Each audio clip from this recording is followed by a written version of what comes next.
Rangpur blood donation and voluntary অর্গানাইজেশনের তৃতীয়তম blood group নির্ণয় কর্মসূচি অনুষ্ঠিত। ফ্রি ক্যাম্পিং করতে পেরে আমরা অনেক অনেক ছোট বাচ্চারা অনেক উপকৃত হইতেছে, যারা ব্লাড গ্রুপিং জানে না তারা জানতেছে। ধীরে ধীরে সবাই সবার মাঝে এটা ছড়িয়ে দিতেছে আমাদের ব্লাড গ্রুপিংটা।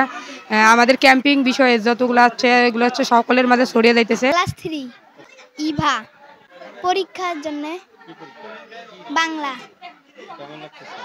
ভালো।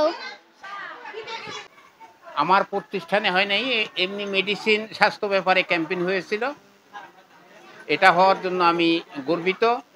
দেশ ও জাতির কল্যাণার্থে এটা একান্ত প্রয়োজন বলে আমি মনে করি এবং সারা দেশে এই রকমের একটা ব্যবস্থা হোক, এটা আমি চাই জাতির কল্যাণের জন্য। স্কুলে যাক আলহামদুলিল্লাহ এখানকার বাচ্চাদের খুবই যে আগ্রহ দেখাইতেছে, তাদের যে ব্লাড টেস্ট করার যে আগ্রহটা খুব মোটামুটি খুবই ভালো লাগতেছে।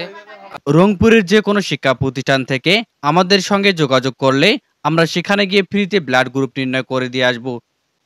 এ সময় উপস্থিত ছিলেন প্রধান সমন্বয়ক আশরাফুজ্জামান বুলেট, প্রধান সমন্বয়ক আসাদুজ্জামান রংপুরি সহ সভাপতি মিজানুর রহমান, সাংগঠনিক সম্পাদক ফারহান আজিম, ত্রাণ বিষয়ক সম্পাদক মোহাম্মদ নাহিদ হাসান, নারী ও শিশু বিষয়ক সম্পাদক মোসাম্মদ সাথী আক্তার, কার্যকরী সদস্য আকাশ ইসলাম, মডারেটর ফারজানা হক, মডারেটর মোসাম্মদ কারিমা আক্তার সহ প্রমুখ।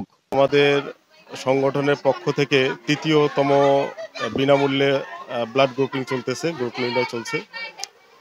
আপনাদের মাধ্যমে আমি আহ্বান করব, রংপুরের মধ্যে যে কোনো স্কুল থেকে আমাদেরকে যদি ডাকে, আমরা বিনামূল্যে তাদের স্কুলে গিয়ে আমরা ব্লাড গ্রুপ নির্ণয় করে দিয়ে আসব আমাদের সংগঠনের পক্ষ থেকে, এবং আমাদের সংগঠন সম্পূর্ণ খরচ বহন করবে।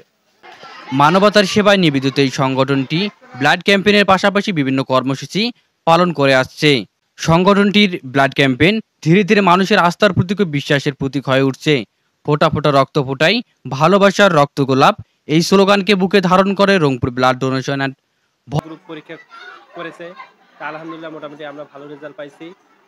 ইনশাআল্লাহ পরবর্তীতে আরও চেষ্টা করব যেন ভাইদের সঙ্গে যোগাযোগ করে পরবর্তীতে আমাদের যে নতুন নতুন বাচ্চারা আসবে বা অন্য কোনো স্বাস্থ্য বিষয়ক যদি কখনো কোনো সহযোগিতা তাদের মাধ্যমে পাই, ইনশাআল্লাহ